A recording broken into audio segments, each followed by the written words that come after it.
ऐसे घर में सुदामा जी रहते हैं जहां पर बिना रोक टोक सूर्य का प्रकाश प्रवेश करता है, इतने छिद्र हो रहे हैं ऊपर आकाश में।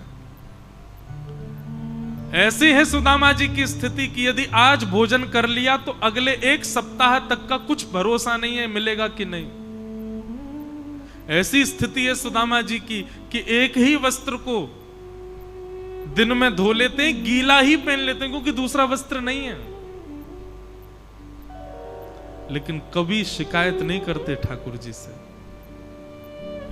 कभी ये नहीं कहते कि कन्हैया ने मुंह पे कृपा कर, तू भक्त वत्सल बने, तू सबन पे कृपा करे, तो एक बार मेरी ओर तो देख। बालक विद्यालय से पढ़ करके आते हैं, पिताजी आज बहुत भूख लगी है। घर के विद्यालय में सारे बालक घर से कुछ ना कुछ लेके आते हैं, मैं और मेरा भाई खाली पेट जाते हैं, खाली हाथ जाते हैं, आज बहुत भूख लगी है, कुछ खिलाओ ना। सुदामा जी अपनी पत्नी सुशीला को देखते हैं, सुशीला कहती है कुछ भी नहीं है। बच्चों के आगे मना नहीं करती, क्यों? बच्चों ने देख लिया तो रोएंगे फिर। सुशीला कहती हाँ ला रही हूं ना, आज पिताजी सुबह 2 आलू लेके आए हैं। आलू का नाम सुनते ही सुदामा जी के बालक नाचने लगते हैं, आज हमारे घर में आलू आए हैं। आलू नहीं होते, आलू जैसे दिखने वाले 2 पत्थर होते हैं और उन पत्थरों को पतीला में जल डाल के पत्थर धर दिए जाते हैं, कभी अग्नि में भूनने के लिए डाल दिए जाते हैं। और बच्चे इतने उत्सुक रहते हैं उन आलूओं को देखने के लिए, चूल्हे के सामने बैठ जाते हैं, ये पकेंगे तो हम पाएंगे। सुदामा जी वहां जाके बैठ जाते हैं और दोनों बालकों को अपने गोद में सर रखवा के और कहते हैं चलो अब जब तक आलू सिक रहे हैं कथा सुनो। और कथा सुनते सुनते सुनाते सुनाते सुनाते सुनाते बालक सो जाते भूखे। ऐसी स्थिति सुदामा जी की। पर अपना नित्य स्मरण कभी नहीं छोड़ा, अपनी नित्य भक्ति कभी नहीं छोड़ी, अपना जप कभी नहीं छोड़ा, अपना प्रेम श्री कृष्ण से कभी कम हुआ हो रत्ती भर भी नहीं, नित्य स्मरण करते हैं ठाकुर जी का। श्रीमद् भागवत में लिखा है अयम ही परमो लाभो उत्तम श्लोक दर्शनम। सुदामा जी की स्थिति कैसी है? नित्य नेत्र बंद करते हैं, सुशीला जल्दी आ, आज पता है ठाकुर जी कैसे लग रहे हैं? मेरो लाला कैसो लग रहा है?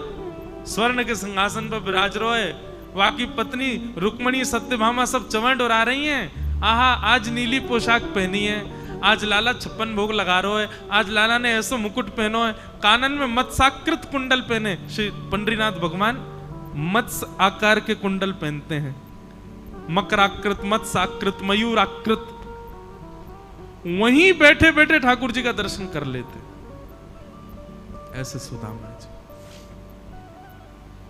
कथा आती है, भगवान सब जानते हैं। एक बात कहूं बंधुओं, मंदिर में जाके आप ठाकुर जी से यदि ये कहते हो कि नाथ मेरा ये काम बिगड़ रहा है बना दो, आप एक प्रकार से ठाकुर जी पर, ठाकुर जी की भक्त वत्सलता पर प्रश्न चिन्ह लगा रहे हो। उनको नहीं पता, बताया उसको जाता है जिसको नहीं पता है। ठाकुर जी को नहीं पता क्या कि आपके जीवन में क्या चल रहा है, क्यों आप बोलते हो जाके नाथ ऐसा करो, ये संभाल दो, ये कर दो। ठाकुर जी कहते हैं इसका मतलब तुझे विश्वास ही नहीं है कि मुझे ये पता है। सदैव ठाकुर जी के आगे हाथ जोड़ के आप सब जानते हो, आपको सब पता है, मेरे लिए जो उचित हो मुझे प्रदान करो, मेरे लिए जो अनुचित है मुझसे दूर कर दो।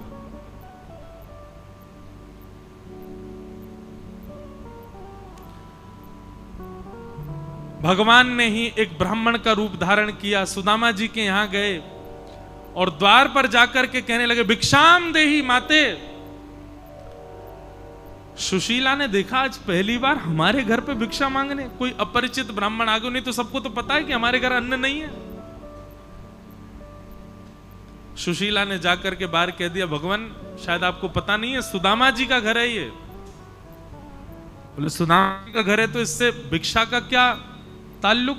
बोले कि सब जानते हैं कि यहां अन्न नहीं है इसलिए कोई नहीं मांगता, आप कैसे मांग रहे हैं? अरे तुम्हारे पतिदेव सुदामा जी श्री कृष्ण के सखा हैं, भगवान श्री कृष्ण के साथ सांदीपनी गुरुकुल में पढ़े हैं और श्री कृष्ण के सखा के यहां देने के लिए अन्न नहीं है, ऐसा कैसे हो सकता है? सुशीला बोली किसी ने गलत जानकारी दिया आपको, ऐसा कुछ भी नहीं है। मेरे पति श्री कृष्ण के भक्त हैं, सखा नहीं है। ब्राह्मण देवता हंसने लगे, देवी चतुर हैं तुम्हारे पति, कहीं तुम ज्यादा मांग जांच ना कर लो, कहीं बच्चों की मांगे ना बढ़ जाएं, इसलिए बताते नहीं है वो। और नहीं विश्वास होता तो जाकर के जब तुम्हारे पति ध्यान में बैठे हो उस समय केवल इतना पूछ लेना, क्या द्वारिकाधीश कृष्ण से आपका सांदीपनी गुरुकुल में कोई संबंध था? अगर तुम्हारे पति चौंक जाएं सुनकर के, घबरा जाएं, जीभ फिसल जाए, बातें अटपटी करने लग जाएं, समझ जाना कि उन्होंने छुपाया है आपसे। सुशीला ने वही किया। सुदामा जी जाप में बैठे थे, इतने में सुशीला पहुंची और जाती ही बोली, क्या सांदीपनी गुरुकुल में श्री कृष्ण का आपसे कोई संबंध था? ये सुनते ही सुदामा जी तो सोचे मैंने आज तक बताया ही नहीं है। सुदामा जी के नेत्र खुल गए, नहीं नहीं, ऐसा तो कुछ भी नहीं।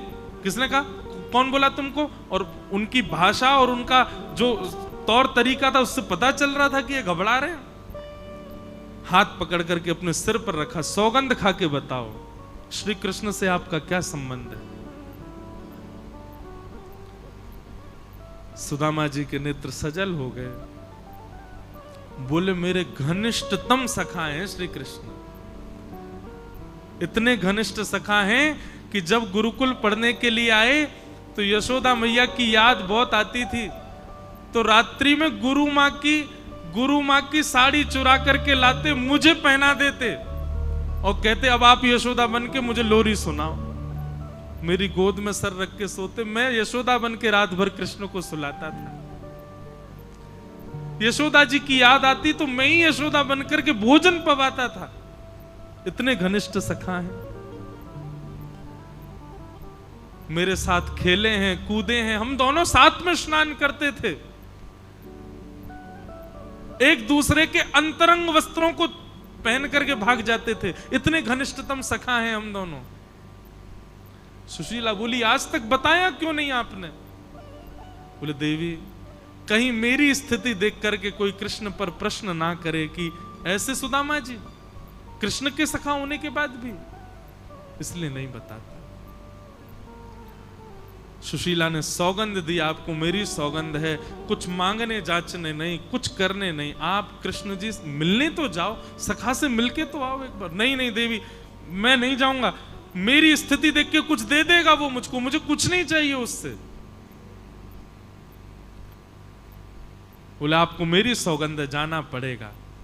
बार बार सुशीला जी के कहने पर, कथा आप सब जानते हैं, 4 घरों के मुट्ठी चावल लेकर के आई, मित्र के घर, पुत्री के घर, मित्र के घर, पुत्री के घर, गुरु के घर, वैद्य के घर। कभी खाली हाथ नहीं जाते, कुछ लेके जाना चाहिए। जा रहे हैं तो कुछ लेके जाओ। 4 घर के मुट्ठी चावल लेके, अब देखो सुशीला जी चाहती तो एक ही घर से चावल ले आती सारे, पर 4 घर से क्यों लाई? अलग अलग चावल दिखेंगे तो कृष्ण समझ जाएंगे। सुदामा के घर के नहीं है। सुदामा जी महाराज पोटली लेकर के निकल पड़े। चलते चलते 7 दिन बीते, रास्ता भटक गए। एक नदी के किनारे सर की तकिया, हाथ की तकिया लगा के सो गए। बोले लाला तो बुलाना हो तो यहीं आ जाइयो, मैं तो ना आया पा रहा हूं तेरे पास। सोते सोते सुदामा जी द्वारिका पहुंच गए। द्वारिका नगरी पहुंच करके सुदामा जी ने पूछा कहां है श्री कृष्ण? किसी ने बता दिया मार्ग यही महल है, इसी में ही विराजते हैं। द्वारपालों को जाकर के सुदामा जी ने कहा मैं श्री कृष्ण का बचपन का सखा हूं, मेरी स्थिति देख के, तन के वस्त्र देख के, मेरी अवस्था देख करके आप ये मत सोचना मैं कुछ मांगने आया हूं, मैं केवल उनको देखने आया हूं। यदि वो बहुत व्यस्त हो तो मैं यहीं खड़ा रहूंगा, जब निकलेंगे बाहर तो देख लूंगा। यदि बाहर आने का कोई विधान नहीं तो महल में कोई खिड़की हो जहां से वो दूर से दिख जाए, वहीं से देख के चला जाऊंगा। पत्नी ने सौगंध दी है, देख करके आओ, पर यदि संभव हो सके तो इतनी दूर आया हूं तो मिलवा दो। मेरा नाम सुदामा है, मैं उनके साथ सांदीपनी गुरुकुल में पढ़ा हूं, आदि आदि अपना परिचय दिया। द्वारपालों ने अब लोग कहते हैं धक्का दे दिया सुदामा जी को। इतने एटिकेट्स भगवान के द्वारपालों में नहीं है तो फिर काय बात के द्वारपाल? ये सब गलत बातें हैं। सुदामा जी की आगमन पर द्वारपालों ने कोई धक्का वक्का दे के नहीं घेरा, उनको प्रेम पूर्वक विराजमान किया। बोला आप विराजो, ठाकुर जी प्रसाद पा रहे हैं, हम पूछ के आते हैं, अवकाश होगा तो मिलाते हैं। भीतर जाकर के ठाकुर जी को बताया, द्वार पर एक ब्राह्मण आया है। भगवान भोजन कर रहे थे। उसकी तन की अवस्था ऐसी कि एक एक हड्डी गिन लो, वस्त्र उसके जगह जगह से फटे हैं, पैरों से छाले निकल रहे हैं, इसका मतलब बहुत दूर से चल के आया है। पर उसके मस्तिष्क का तेज बताता है कि वो बहुत उच्च श्रेणी का ब्राह्मण है। बचपन में आपके साथ गुरुकुल में पढ़ा है, अपना नाम सुदामा बता रहा है। सुदामा नाम सुनते ही ठाकुर जी का कवल यहीं रुक गया। घूमने लगी सारी स्मृति। वस्त्र पहन करके भाग जाना, रात्रि में मुझको सुलाना, मेरा गृह कार्य करना, मेरे गले में गलवैयां डाल करके घूमना, अपने घर से अलग एकांत में मुझे हमेशा प्रसन्न रखना, वो सारी स्मृतियां सुदामा जी की घूमने लगी ठाकुर जी के चित्त में। भगवान थोड़ी देर के लिए तो स्तब्ध रहे। पुनः पूछा, कौन आए द्वार पर? बोले आपके बचपन के सखा हैं, नाम सुदामा बता रहे। ठाकुर जी ने जैसे ही सुदामा नाम सुना, वहीं कवल छोड़ दिया। पटरानियां सामने थाल लेकर के खड़ी हैं सोने के, ठाकुर जी को विविध विविध पकवान खिलाने के लिए। अनेक राजा प्रतीक्षा गृह में प्रतीक्षा कर रहे हैं कि द्वारिकाधीश मिलेंगे। 3-3 दिन बाद का समय दिया है सबको, इतने व्यस्त हैं ठाकुर जी। पर जैसे सुना सुदामा जी आए हैं, भोजन की थाली से कूद करके भागे ठाकुर जी। महामंत्री, सेनापति, प्रधानमंत्री सब पीछे दौड़ रहे हैं ठाकुर जी के, और ठाकुर जी केवल एक विचलित व्यक्ति की तरह दौड़ते हुए जा रहे हैं। और जो भी मार्ग में मिल रहा है उसको बता, मेरा सुदामा आया है, मेरा सखा सुदामा आया है, मेरा मित्र सुदामा आया है, मेरा प्यारा सुदामा आया है। मुकुट गिर गया, गले के हार टूट टूट करके गिरते जा रहे हैं, पैरों की पाजेब टूट कर गिर रही है, हाथ के कड़ूला निकल गए हैं ठाकुर जी के। उत्सुकता में ठाकुर जी बीच बीच में नृत्य करते हुए दौड़ रहे हैं, मेरा सुदामा आया है।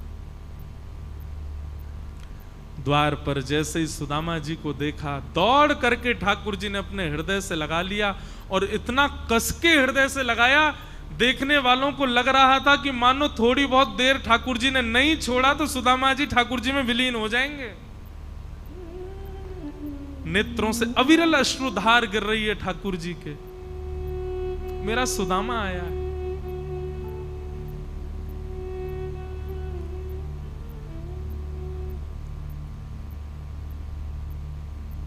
मुझे नाम में कभी कभी कंफ्यूजन होता है, पर या तो नामदेव जी का या तुकाराम जी के चरित्र में ऐसा कुछ मैंने सुना है कि एक बार वो दर्शन के लिए जा रहे थे तो अपनी पादुका कमर से बांध के ले गए। कौन, नामदेव जी थे या तुकाराम जी थे? कोई दोनों में से किसी का एक का भाव है। हाँ, नामदेव जी। क्यों बांध के ले गए? नामदेव जी के मन में भाव आया, मैं दर्शन करने जाता हूं और मेरे मन में कभी कभी स्मृति आती, मेरी पादुका तो कोई नहीं ले जाएगा। मन में सोचने लगे, विट्ठल आपके दर्शन को मैं आऊं और उस समय मेरा मन कहीं और जाए, वो मुझे स्वीकार नहीं। इसलिए छुपा के ऐसे ही पादुका कमर से बांध ली उन्होंने कि किसी को पता ना चले। मंदिर में भीतर प्रवेश किया तो किसी को पता चल गया कि ये चप्पल बांध के, पादुका बांध के लाए हैं। लोगों ने धक्का दे दे करके उनको मंदिर से बाहर निकाल दिया। नामदेव जी दूसरे किसी स्थान पर जाकर के बैठ गए। नेत्रों से अविरल अश्रुधार गिर रही है, नेत्रों से रुदन करते हुए मन में विचार कर रहे हैं, हे विट्ठल, मैं कोई आपका मंदिर अपवित्र करने के लिए थोड़ी ऐसा कर रहा था। बस मेरा मन का भाव था कि बार बार मन में किसी अन्य वस्तु का स्मरण होता है आपके दर्शन के मध्य में, वो ना हो, इसलिए बांध के आया था। दूसरे स्थान पर बैठ करके करताल बजा करके विठल विठल विठल कीर्तन करने लगे।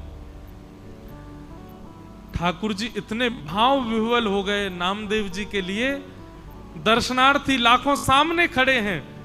ठाकुर जी ने अपने मंदिर का मुख उस तरफ मोड़ लिया जहां नामदेव जी बैठे हुए थे। ठाकुर जी उनको देखने लगे। हम दर्शन करने जाते हैं विठोबा का, पर ये पूरे दिन खड़े रहते हैं। हम 2 घंटा लाइन में लग जाएं तो हमको आफत आ जाती है। ठाकुर जी तो पूरे दिन खड़े रहते हैं। आप उनका दर्शन करने जाते हो, पर आपकी संख्या में कोई एकाध भक्त ऐसा होगा जिसका हृदय का भाव अत्यंत निर्मल होगा, उसके लिए ठाकुर जी खड़े रहते हैं, उसको देखने के लिए। बहुत प्रेम करते हैं ठाकुर जी अपने भक्तों से। सुदामा जी महाराज पहुंचे,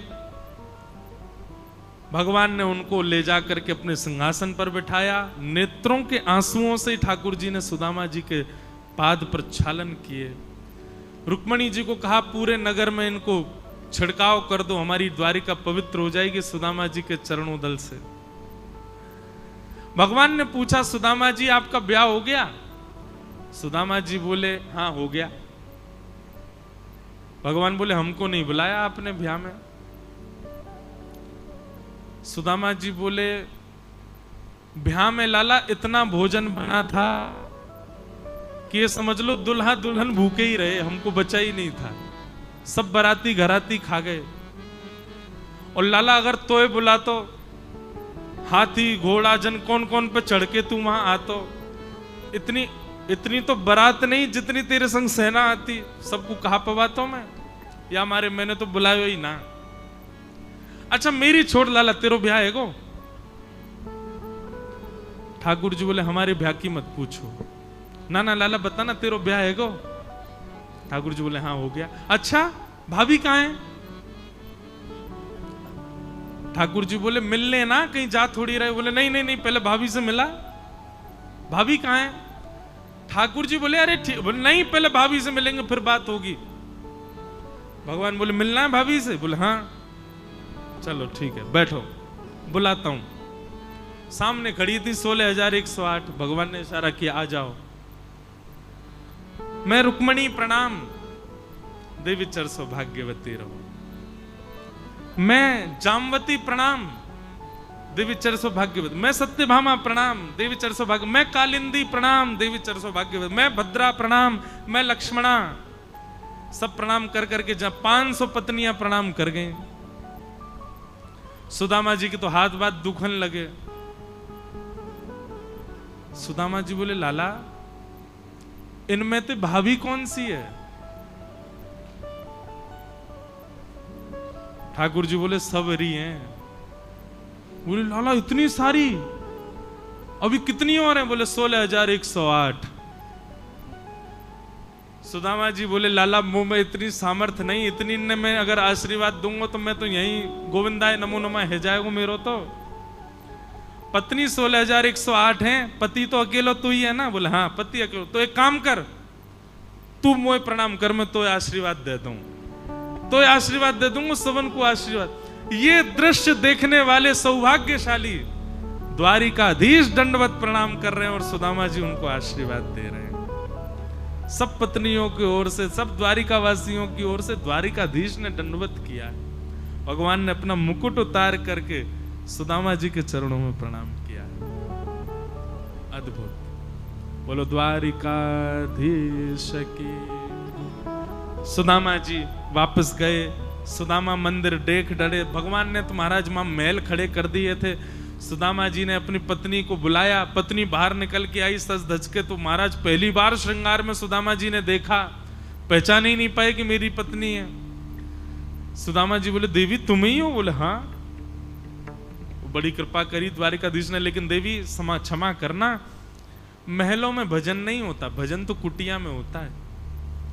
अब तुम बच्चों के साथ यहां रहो, अपना आगे का जीवन जियो, हम तो जा रहे हैं कहीं कुटिया बना के वहीं भजन करेंगे।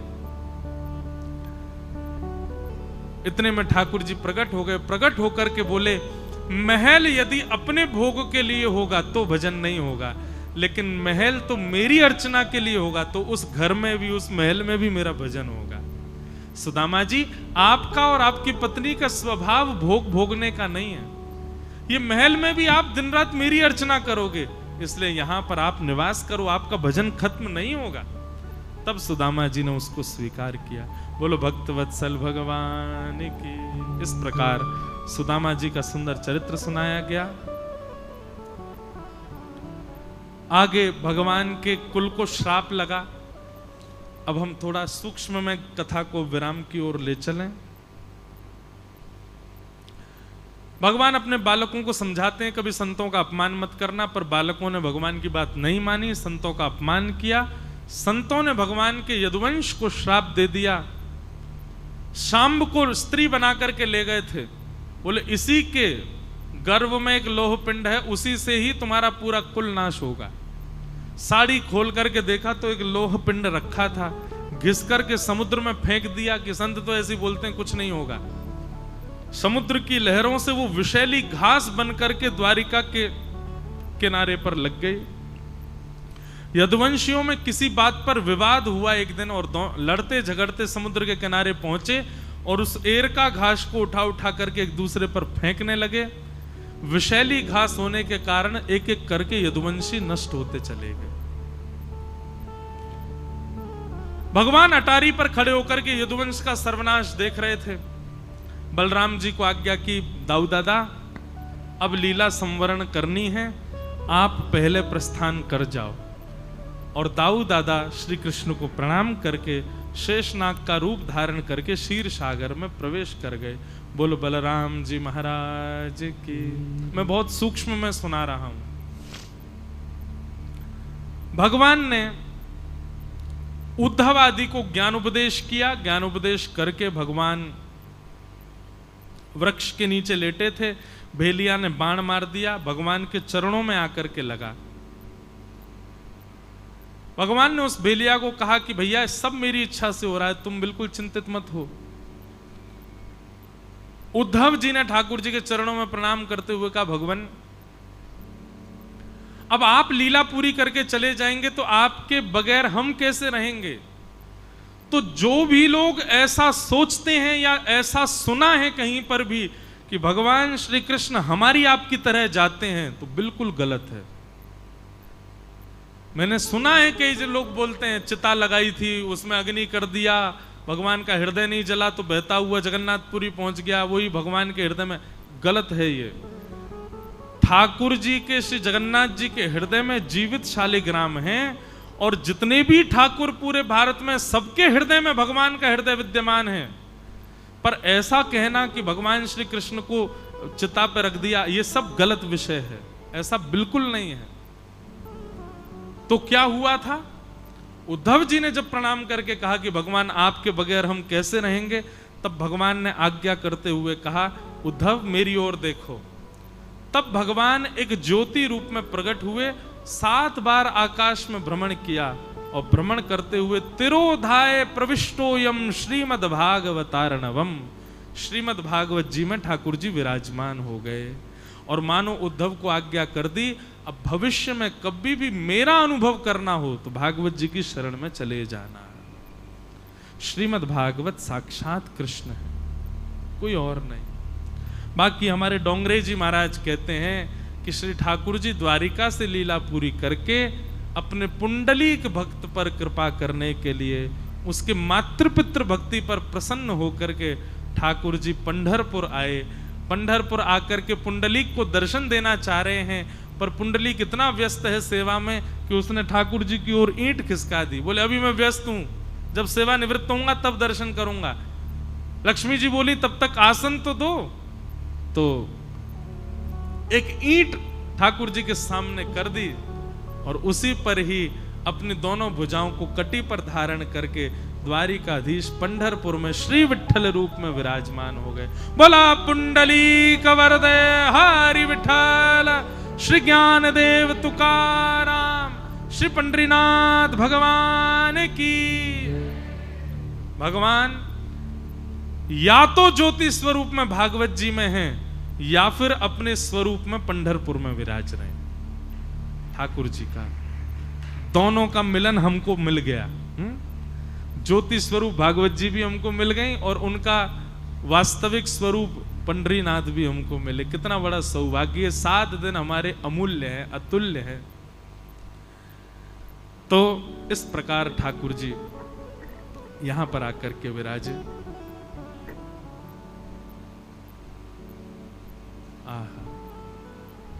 ऐसे श्री ठाकुर जी के मंगल भाव को हम प्रणाम करते हैं। कथा तो अभी बहुत है, भगवान ने ज्ञान उपदेश किया, उस पर ही चर्चा करें तो और 7 दिन सुन लो, इतनी बड़ी कथा बची है अभी तो। पर सबको हम प्रणाम मात्र करते हैं। मार्कंडेय ऋषि ने प्रलय का दर्शन करने की इच्छा रखी, तब भगवान ने उनको प्रलयकालीन समय का दर्शन कराया। सब डूब गया महाराज, समुद्र की लहरें हिमालय से भी ऊंची, ऐसा प्रलय दिखा मार्कंडेय ऋषि को। सब नष्ट हो गया। तभी मार्कंडेय ऋषि ने देखा एक वट वृक्ष का पत्र है। करार विंदेन पदार विंदम मुखार विंदे विनवेशयन्तम वटस्य पत्रस्य पुटे शयानम बालम मुकुंदम मनसा स्मरामि। श्री कृष्ण गोविंद हरे मुरारे, हे नाथ नारायण वासुदेव। जिहुवे पिबस्वामृत में तदेव, गोविंद दामोदर माधवेति। इस प्रकार वट के ऊपर ठाकुर जी अपने अंगूठा चूस रहे हैं, दोनों हाथ से पकड़ के। इस प्रकार का दर्शन ठाकुर जी ने मार्कंडेय ऋषि को कराया। आदि आदि कथाओं को हम सबको प्रणाम करते हुए भागवत जी का अंतिम श्लोक बोलें।